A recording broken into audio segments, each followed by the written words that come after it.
여러분들은 아주 어렸을 때에 대해서 어떤 기억을 가지고 계십니까? 여러 가지 기억들을 가지고 계실 텐데 저를 보니까 제가 아직도 기억 속에 남는 짜릿했던 기억이 하나 있습니다. 그 기억이 뭐냐면 제가 초등학교 1학년 때로 기억하는데 그때 굉장히 아팠습니다. 굉장히 아팠는데 주일날이었어요. 근데 저희 아버지가 굉장히 아픈데 저를 끌고 교회를 데려오시는 겁니다.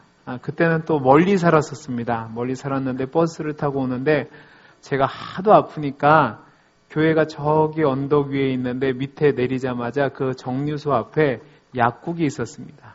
약국에 데려가셔서 바카스를 사줬습니다. 제가 지금은 바카스를 못 먹는데 그때 처음 먹어봤는데 그때 그 짜릿한 그 맛을 아직도 기억이 납니다. 근데 뭐 그렇게 분명하지는 않지만 그때 참 맛있었다. 그래서 다음에 아프면 또 먹고 싶었다. 그런 생각이 들었어요. 그런데 그 외에 뭐 다른 기억은 뭐 별다른 게 없죠. 아마 여기 계신 분들도 예전을 생각하면 뭐 예전에 말썽 피다 혼난 기억들, 또 결혼식 할 때 처음에 그 설렜던 기억들, 뭐 여러 기억들이 있을 거예요. 그런데 우리가 그 기억을 한다는 얘기는 뭐냐면 우리의 시간이 유한하다는 것을 얘기하는 겁니다. 셈할 수 있는 기간이 있다는 거죠. 그런데 문제는 우리의 기억도 유한합니다. 그래서 우리가 살아오면서 여러분이 과거에 경험했던 것들 다 얘기하라고 하면 못하세요. 이제 까먹죠. 또 한 얘기 또 하고 또 한 얘기 또 하는 이유가 그거밖에 기억이 안 나서 그런 겁니다. 그런데요, 우리 하나님은 시간 위에 존재하시고 시간을 넘어서 저와 여러분을 통치하고 계십니다. 아멘이시죠? 이 세상의 모든 역사는 하나님의 뜻 안에 존재하며 하나님의 계획 안에 진행되고 있습니다. 우리가 가진 성경이 있는데 성경 사본 중 가장 오래된 사본은 1952년에 이라크에서 발견된 점토로 만든 평판으로 된 그 성경인데 약 3,500년경에 쓴 성경이라고 얘기합니다. 가장 오래된 사본이 기원전 3,500년 전에 쓴 거니까 굉장히 긴 시간이죠. 그죠? 근데 여러분 우리 역사가 몇 년 됐다고 그러죠? 모르죠. 그죠? 모르셔도 돼요. 그냥 깁니다. 긴 역사 중에 지금으로 얘기하면 한 5,000년 정도 전쯤이면 그렇게 길지 않은 시간입니다. 그런데요, 불과 기원전 3,500년 전에 만든 이 성경책이, 발견된 성경책이 우리를 어디로 이끄냐면 영원전으로 이끕니다. 성경은 우리에게 참으로 놀라운 시간적인 확장의 개념을 보여주는데 우리는 이 세상에 있는 것이 다라고 생각합니다. 근데 성경은 우리로 하여금 어떤 것을 얘기하냐면 창세 전, 즉 영원 전부터 있었다라는 걸 알려줍니다. 그리고 우리가 이 영원 전의 문제를 믿고 살아가는 것과 이 영원전을 믿지 않고 살아가는 것은 굉장히 큰 차이가 있습니다. 한 학자는 역사, 즉 히스토리는 그의 이야기, 히스 스토리라고 얘기를 했습니다. 왜냐하면 영원전부터 계신 하나님이 이 세상을 창조하시고 운행하시는 그 모든 것이 하나님의 계획과 섭리와 뜻 안에 있기 때문에 그렇습니다. 그런데 문제는 지금 우리가 사는 이 시대가 이 사실을 인정하지 않는 겁니다. 저는 요즘 시대를 성경의 시대로 비유해보면 사사기 시대랑 비슷하다고 생각합니다. 사사기 시대의 특징이 뭐죠? 왕이 없으므로 자신의 소견에 옳은 대로 행하는 겁니다.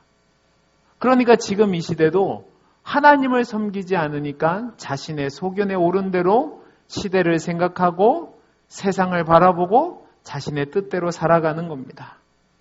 그래서 요즘 가장 주류의 학문이 뭐냐면 진화론입니다. 이 진화론의 가장 큰 핵심은 무엇이냐면 우연에 의해서 역사는 시작되었고 약육, 강식에 의해서 이 시대가 사라진다는 얘기입니다. 사진을 제가 한 장 준비했습니다. 한번 보시겠어요? 저기 보면 한 사람이 나오죠. 그죠? 저 남자분이 누구냐면 리차드 도킨슨이라는 분인데 영국의 저명한 생물학자입니다. 옥스퍼드 대학교에서 교수를 하신 분인데 이분이 책을 쓰셨어요. 어떤 책을 쓰셨냐면 만들어진 신이라는 책을 썼습니다. 이분은 철저하게 진화론에 입각해서 이 세상을 보면서 신은 사람이 만들었다고 얘기했습니다. 근데 이 사람이 어떤 사람이냐면 자기가 낸 책의 인쇄와 영국에 있는 인본주의 협회와 연결을 해서 돈을 모금해서 광고를 실었습니다. 저 뒤에 보면 차가 보이죠? 저게 버스입니다. 운행되는 버스에다가 광고를 실었는데 뭐라고 되어 있냐면 There is probably no God이라고 되어 있습니다. 이게 뭐냐면 아마 신은 없을 수 있습니다. 이게 전제입니다. 그 다음에 뭐냐면 now. 자, 그러니까 지금 stop worrying. 걱정을 멈추시고 그리고 enjoy your life입니다. 꼭 광고 카피 같죠. 그죠? enjoy your life 뭐냐면 당신의 삶을 즐기십시오. 이 얘기가 뭐냐면 신이 없다. 이 얘기는 뭐가 없다는 얘기인 줄 아세요? 심판이 없다는 얘기입니다. 심판이 없으니까 걱정하지 말고 당신이 원하는 대로 살라는 겁니다. 그러니까 이 세대가 막 가는 겁니다. 여러분 뉴스 보면 어떠세요? 뉴스 보면 막 기쁘세요? 저는 요즘 뉴스를 보면 걱정이 됩니다. 정말 일어나야 되지 말아야 될 일들이 계속 일어나고 있습니다. 근데 그런 일들이 왜 일어나냐면 하나님의 섭리와 주권 속에서 이 세상이 움직이고 있다는 이 생각을 하지 않고 자신의 소견에 옳은 대로 행하다 보니까 모든 일들이 우연에 의해서 시작된 거고 그 사건에 대해서 책임지지 않아도 된다고 생각하기 때문에 이런 일들이 벌어지는 겁니다. 근데 성경은 우리로 하여금 영혼으로 이끈다는 얘기는 뭐냐면 하나님의 주권을 이야기하는 거고 이 세상의 역사가 하나님의 계획 속에서 움직이는 것을 얘기함으로 말미암아 우리가 하나님 앞에서 살아가게 하는 겁니다. 그래서 제가 오늘 여러분과 함께 살펴볼 것은 무엇이냐면 우리 예수님이 오늘 본문을 보니까 창세 전에 계셨다라고 되어 있습니다. 그러면 우리 예수님이 창세 전에 계셨는데 그 창세 전에 무슨 일이 있었는지를 한번 살펴보려고 합니다. 제가 왜 창세 전에 무슨 일이 있었는지를 살펴보려고 하냐면 이 예수님이 창세 전에서 하셨던 일이 저와 여러분이 이 땅에서 살아가는 데 있어서 굉장히 중요한 원리를 제공하고 또 성도로서 자부심을 갖게 하고 하나님 앞에서 어떻게 살아가야 되는지를 인도하기 때문에 그렇습니다. 그러면 창세전에 계신 예수님이 어떤 일을 했냐? 오늘 말씀 5절 말씀을 같이 한번 읽어보겠습니다. 같이 읽어보겠습니다. 시작! 아버지여 창세전에 내가 아버지와 함께 가졌던 영화로서 지금도 아버지와 함께 나를 영화롭게 하옵소서. 아멘. 여기 보면 예수님이 뭐라고 얘기하시냐면 창세전에 아버지와 함께 계셨다라고 얘기합니다. 이 말은 예수님께서 영원하신 하나님으로 계셨다는 것을 얘기하는 겁니다. 그러니까 첫 번째로 예수님이 창세전에 계셨던 얘기는 뭐냐면 예수님이 영원하신 하나님으로 계셨다는 겁니다. 요한복음 우리 1장을 한번 찾아볼까요? 제가 올려드리진 않았는데 요한복음 1장을 찾아보시기 바랍니다. 요한복음 1장을 보면 1절에서 3절까지 말씀 보겠습니다. 시작! 태초에 말씀이 계시니라 이 말씀이 하나님과 함께 계셨으니 이 말씀은 곧 하나님의 보세요. 태초에 말씀이 있는데 이 말씀이 하나님과 창세전부터 영원전부터 함께 있는데 그분이 하나님이시래요. 근데 이 말씀이 누구를 얘기하시는 거죠? 예수 그리스도를 얘기하는 겁니다. 그 밑에 읽어보시기 바랍니다. 시작! 그가 태초에 하나님과 함께 계셨고 만물이 그로 말미암아 지은 바 되었으니 지은 것이 하나도 그가 없이는 된 것이 없느니라. 아멘. 요한복음 1장 1절은 뭐라고 얘기하냐면 태초에, 창세 전에, 영원 전에 예수님이 하나님과 함께 계셨는데 그분이 누구로 계셨다고요? 하나님으로 함께 계셨다는 겁니다. 요한복음을 쭉 읽어보면 오늘 읽었던 1장 1절부터 시작해서 계속해서 예수님이 참 하나님이심을 이야기하고 있습니다. 지난주에 살펴봤지만 요한복음 20장 31절은 요한복음의 기록 목적을 아주 분명히 얘기하고 있는데 제가 읽어보겠습니다. 오직 이것을 기록함은 너희로 예수께서 하나님의 아들 그리스도이심을 믿게 하려 하며 또 너희로 믿고 그의 이름을 힘입어 생명을 얻게 하려 함이라 라고 되어 있습니다. 잘 보세요. 이것을 기록한 이유가 뭐냐면 예수께서 하나님의 아들 그리스도, 제가 아까 말씀드렸죠. 구약의 개념에서 아들과 아버지는 뭐라고 그랬죠? 동일하다고 얘기했어요. 같다라고 얘기했어요. 그러면 아들 되신 분이 하나님과 함께 있었다는 얘기는 뭐냐면 아들도 뭐라는 거예요? 하나님이시라는 겁니다. 그런데 이것을 요한이 기록하면서 자기의 얘기로만 한 것이 아니라 요한복음을 보면 계속해서 예수님의 신성을 다른 사람들의 입을 통해서 증명해냅니다. 최소 6명을 통해서 예수님이 참 하나님이심을 얘기하고 있는데요.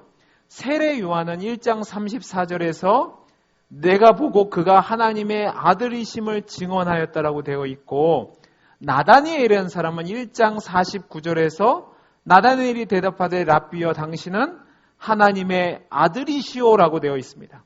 또 베드로는 6장 69절을 보면 우리가 주는 하나님의 거룩하신 자인 줄 믿고 알았사옵나이다. 하나님의 거룩하신 자라는 얘기는 뭐냐면 하나님이시라는 거죠. 또 소경이 9장 35절에서 38절까지 하나님이라고 예수님을 얘기하고, 마르다가 11장 27절에서 이르되 주여 그러하여다 주는 그리스도시요 세상에 오시는 하나님의 아들이신 줄 내가 믿습니다라고 얘기하고, 또 도마가 20장 28절에서 나의 주님이시요 나의 하나님이십니다라고 고백하게 합니다.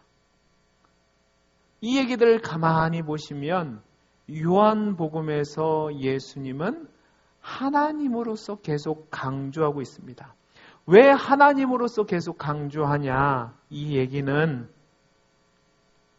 하나님께서 예수 그리스도와 창세전부터 영원한 연합으로 계심으로 말미암아 우리가 믿는 예수 그리스도가 이 세상의 주인 되심을 이야기하는 겁니다. 뿐만 아니라 예수님이 창세전에 계셨다는 얘기는 예수님이 우연하게 이 땅에 오신 것이 아니라 창세전부터 계획돼서 오셨다는 것이고, 그 이야기는 저와 여러분의 구원이 우연하게 일어난 것이 아니라 창세전부터 계획됐다는 사실입니다.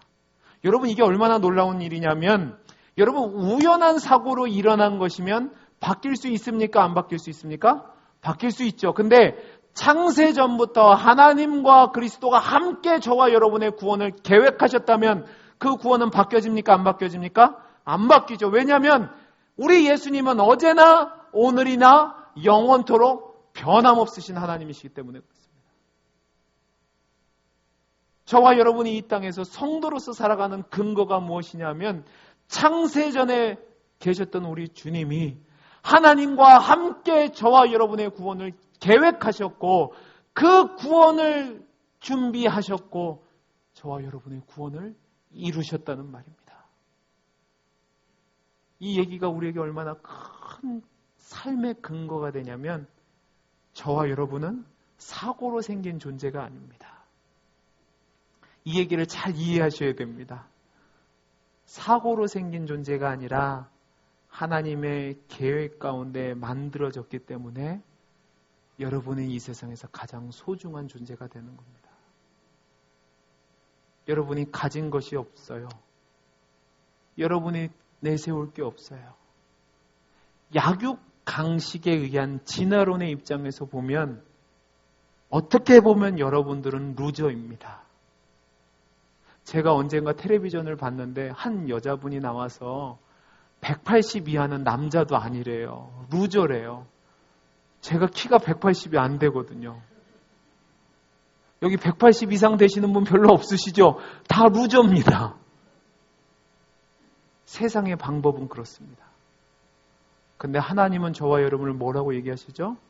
창세 전에 택하시고 우연히 된 것이 아니라 하나님이 계획하시고 하나님의 형상대로 지으셔서 이 세상을 살아가는 존재로 만드셨다는 말입니다.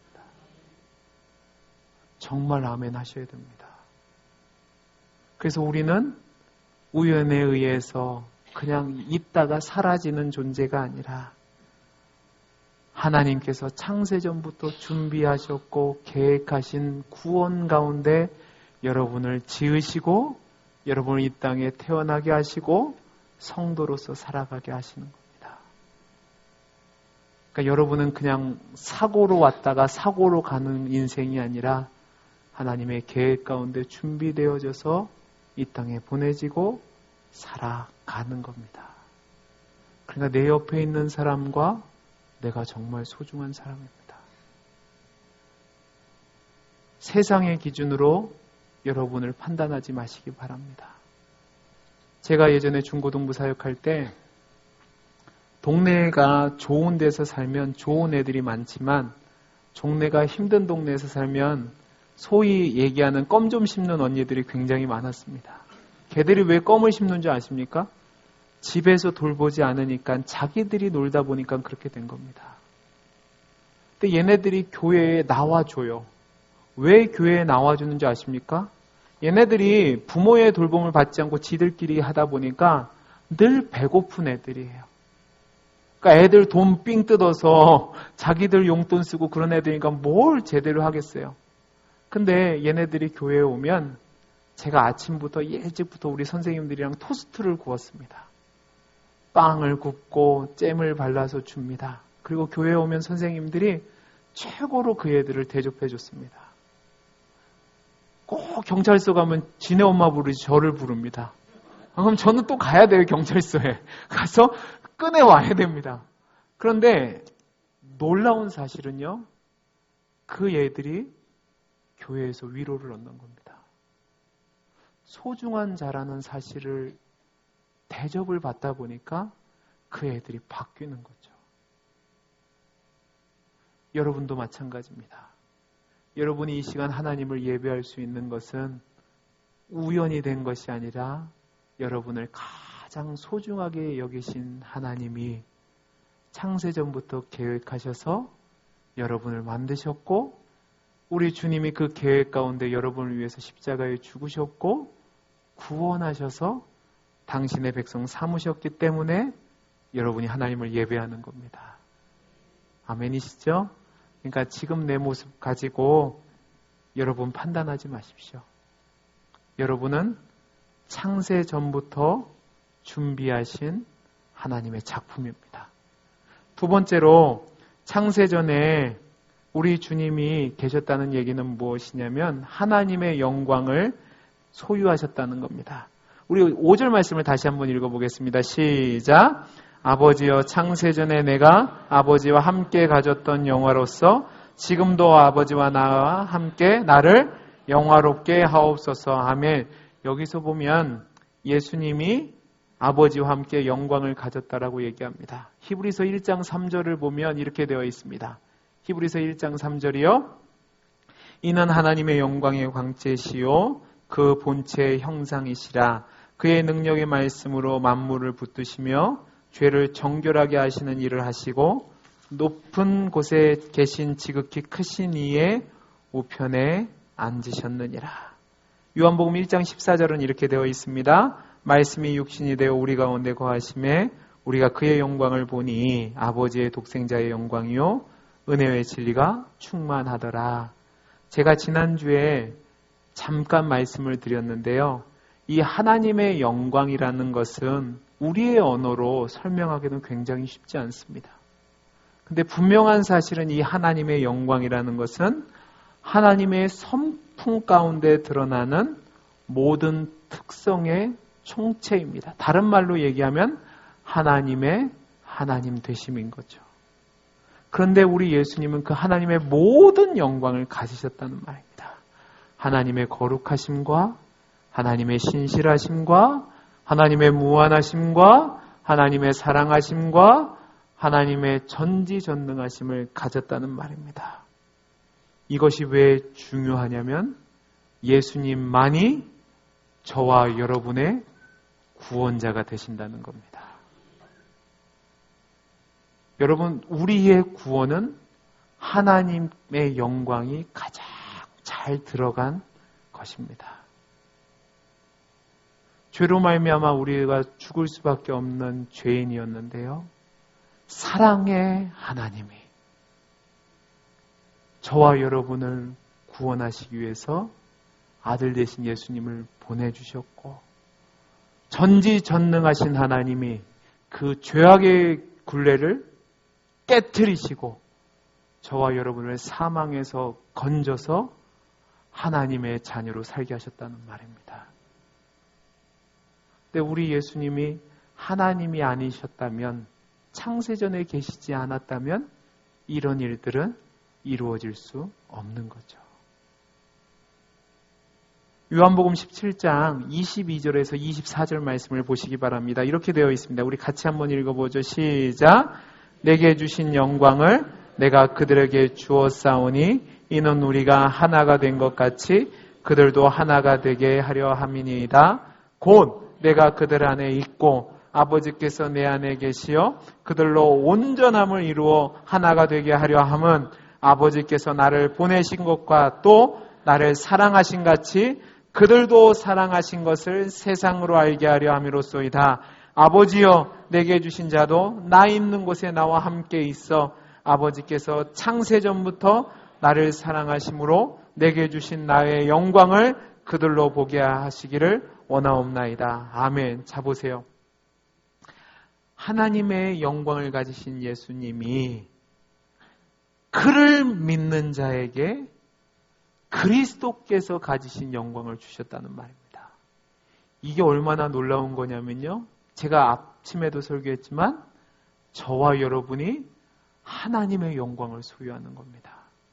우리는 죄 가운데 살다가 죄 가운데서 심판받아서 죄 가운데서 죽을 수밖에 없었는데 그리스도를 믿는 그 순간 아버지의 영광을 소유하신 주님이 그 영광을 누구에게 주셨다고요? 저와 여러분에게 주셨다고요. 그래서 저와 여러분이 죄 가운데 살다가 죽는 것이 아니라 우리의 삶의 모습에서 사랑도 나타나고 인자도 나타나고 긍휼도 나타나고 하나님이 기뻐하시는 삶을 살게 됐다는 말입니다. 아멘 하셔야 됩니다. 이게 얼마나 놀라운 은혜인지 몰라요. 제가 늘 기도할 때마다 사랑이 많으신 하나님이라고 기도합니다. 거기에는 이유가 있습니다. 이유가 있는데 그게 뭐냐면 저는 저를 아무리 눈 씻고 찾아봐도 목사로서의 성품이 없어요. 제가 늘 얘기하잖아요. 제가 곱슬머리에다가 뱁새 눈에 옥리입니다. 그리고 저희 어머니가 최씨입니다. 근데 제가 우리 엄마를 이겨요. 그러면 제가 어느 정도인지 아시겠죠? 근데 제가 지금 목사를 하고 있습니다. 제가 살아온 인생의 여정을 보면 제가 예수를 믿는다는 게 기적입니다. 저는 예수 믿는 사람을 진짜 싫어하거든요. 근데 제가 예수를 믿어요. 웃으시죠? 진짜 그렇습니다. 근데 왜 그런가를 곰곰이 생각해 보면 하나님께서 저 같은 자를 들어서 하나님의 영광을 나타내는 일을 사용하시는 겁니다. 그러니까 그 사랑의 하나님을 고백할 수밖에 없는 거예요. 그리고 제가 돌아온 길에 예수를 믿게 된 걸 가만히 보면 제가 믿는 것이 아니라 하나님의 영광을 나에게 주신 거죠.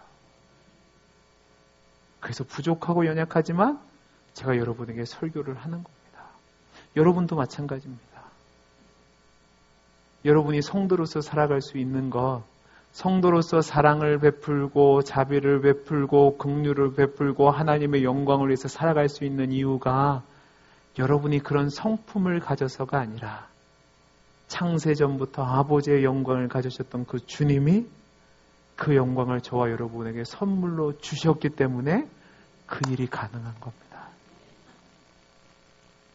제발 부탁인데 그 성품을 가지신 분들로 그 성품을 나눠주며 사시기를 간절히 소원합니다. 제발 감추인 보바로 살지 마세요. 속에 감추지 마시고 그 영광을 드러내면서 사시기 바랍니다. 마지막 세 번째가 있습니다. 우리 아버지는, 우리 예수님은요, 창세전에 어떤 것을 누리셨냐면 아버지의 사랑을 받으셨습니다. 이 얘기가 굉장히 중요한데 잘 보세요. 요즘 우리 주변의 아이들을 보면 문제가 많다고 얘기합니다. 제가 예전에 학교에서 상담을 했었는데, 그리고 상담실을 이제 운영을 했었는데, 상담을 하러 부모님들의 애들을 데려옵니다. 부모님들이 항상 하시는 말씀이 뭐였는지 아세요? 얘가 문제가 있대요. 얘를 좀 고쳐달래요. 근데 상담을 해보면 누가 문제 있는지 아십니까? 엄마 아빠가 문제가 있어요. 사랑을 받지 못하니까 삐뚤어지는 겁니다. 근데 우리 주님은 창세 전부터 사랑의 총체이신 하나님 아버지의 사랑을 받았습니다. 그러니까 그 사랑을 아시고 저와 여러분을 사랑하셔서 이 땅에 오셨고, 저와 여러분을 하나님으로부터 받은 그 사랑에 근거하여서 십자가에 달려 죽기까지 사랑하신 겁니다. 요한일서 4장 8절 말씀을 보면 하나님은 사랑이라 라고 되어 있습니다. 하나님의 성품 중에 가장 드러나는 것이 사랑인데, 그 사랑으로 사랑을 받으신 주님이 저와 여러분을 위해서 자신을 내어주기까지 사랑하시는 겁니다. 성경을 보면요, 하나님이 얼마나 아들 되신 예수님을 사랑하셨는지 곳곳에 기록하고 있습니다. 여러분, 마태복음 3장 17절 말씀을 보면 이렇게 되어 있습니다. 이는 내 사랑하는 아들이요 내 기뻐하는 자라고 되어 있는데, 이때가 언제냐면 예수님이 세례를 받으실 때입니다. 여러분, 성경을 보면 예수님의 어린 시절과 청소년기가 기록되어 있지 않습니다. 그런데 누가복음 2장을 보면 뭐라고 되어 있냐면 예수는 극희와 지혜가 자라가며 하나님과 사람에게 더욱더 사랑스러워 가셨다는 말이 되어 있습니다. 그 얘기는 뭐냐면 어렸을 때부터 예수님이 세례 받으시기까지 기록은 없지만 우리 예수님은 하나님의 사랑 안에 계셨다는 것을 말씀하는 겁니다. 또 여러분, 변화산 산상의 사건이 보이는데 마태복음 17장 5절 말씀을 보시기 바랍니다. 마태복음 17장 5절 보면 이렇게 되어 있습니다. 말할 때 호련히 빛난 구름이 그들을 덮으며 구름 속에서 소리가 나서 이르시되 이는 내 사랑하는 아들이요 내 기뻐하는 자니 너희는 그의 말을 들으라 라고 되어 있습니다. 잘 보세요. 이때 누구와 누구가 있었죠? 변화산에 엘리야도 있었고 모세도 있었습니다. 또 누구도 있었죠? 예수님의 제자들도 있었습니다. 그런데 예수님이 그 나머지 사람들에게 얘기한 것이 아니라 또 누구를 지목하시죠? 예수님을 지목하시면서 이는 내 사랑하는 아들이요 내 기뻐하는 자라고 얘기합니다. 그 어느 누구도 하나님의 음성을 듣지 못했고 하나님이 사랑한다는 얘기를 듣지 못했습니다. 오직 예수님만이 하나님의 사랑을 입은 자였고 사랑을 수납한 자였다는 말입니다. 이게 왜 중요하냐면 이 변화산 사건 뒤에 예수님이 어떤 일이 일어나냐면 십자가를 지십니다. 근데 그 십자가를 지실 때 이 하나님의 사랑이 예수님이 십자가를 지는데 든든한 힘이 되시는 거죠. 여러분, 이 예수님이 하나님의 사랑을 받았다는 것이 얼마나 중요하냐면 예수님이 십자가에 달려 돌아가실 때에 우리의 육신의 죄를 담당하시고 십자가를 지셨기 때문에 하나님을 향하여서 아버지라고 부르지 못하고 뭐라고 불렀죠? 엘리라고 불렀습니다. 나의 하나님이여, 나의 하나님이 어찌하여 나를 버리십니까? 라고 얘기했단 말입니다. 자, 그 얘기는 뭐냐면 철저하게 하나님 앞에 인간에 대속하는 속죄양으로서 버림을 받은 겁니다. 그러면 하나님이 그 순간 예수님을 사랑하셨을까요? 안 사랑하셨을까요? 사랑하셨어요. 왜 그걸 아냐면 여러분 참척이란 단어를 아세요? 처음 들어보세요?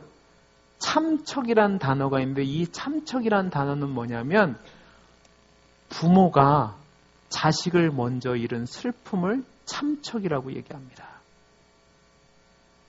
우리가 그러잖아요. 부모님이 돌아가시면 어디에 묻는다고 그랬죠? 땅에 묻고 자식이 죽으면 부모는 어디에다 묻는다고요? 가슴에다 묻는 겁니다. 제가 장례를 해보면서 제일 기억에 남는 장례가 있는데 일산에서 사역할 때 초등학교 2학년짜리 아이가 신종플루로 죽게 됐습니다. 그 어머니 아버지가 교회에 왔는데 뭘 갖고 왔냐면 아들이 교회 건축원금 낸다고 동전을 모은 저금통을 들고 오셨어요. 이 저금통을 들고 와서 저랑 같이 얘기를 하는데 그 안에서 그 아픔이 느껴지는데요. 별 말씀 하시지 않는데 너무 가슴이 아픈 거예요. 그 아들을 잃은 그 슬픔이 절절히 느껴졌습니다. 근데 우리 예수님이요. 십자가를 지실 때 하나님도 참척의 고통을 느끼셨어요. 예수님이 십자가를 지실 때 하늘이 어떻게 됐다고 그랬죠?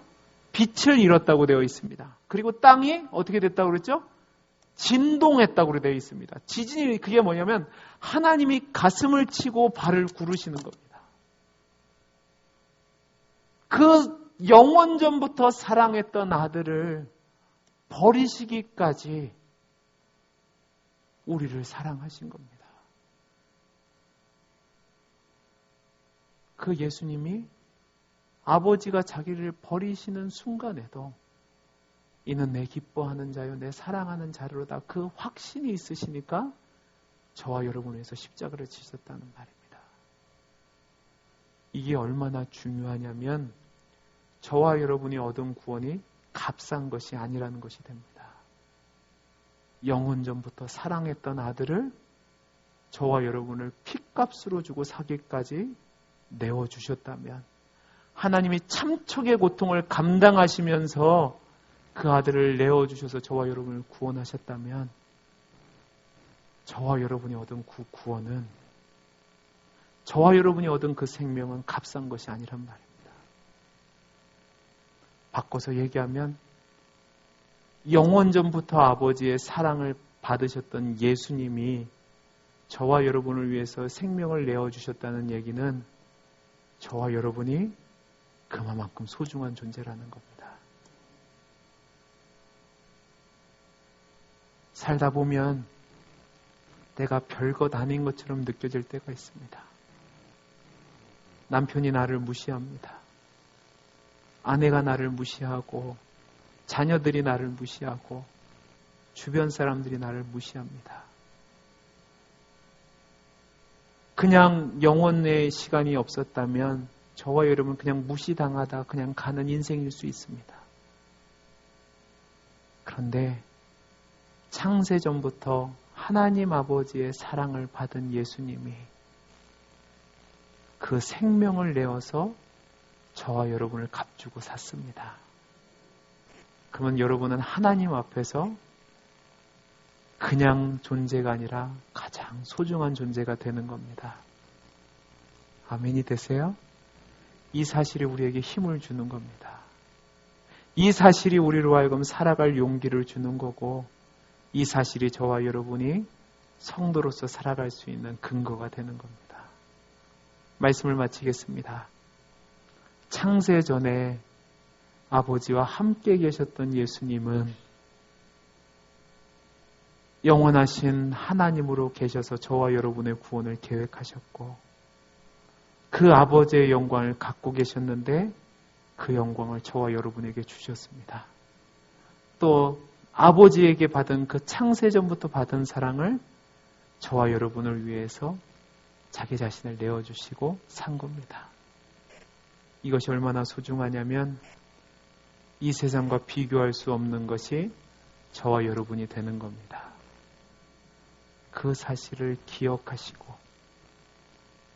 그냥 이 세상의 흐름에 따라서 하나님 없이 우연적으로 태어났다가 이름 없이 사라지는 인생이라고 생각하지 마시고 세상의 가치 기준으로 여러분의 값을 매기지 마시고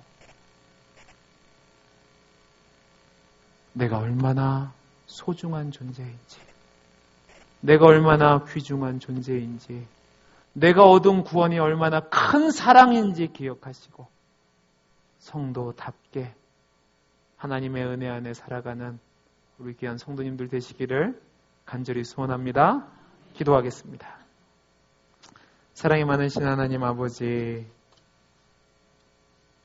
창세전부터 아버지와 함께 하신 예수님이 행하셨던 그 일들이 우리에게 얼마나 큰 은혜인지를 살펴보았습니다.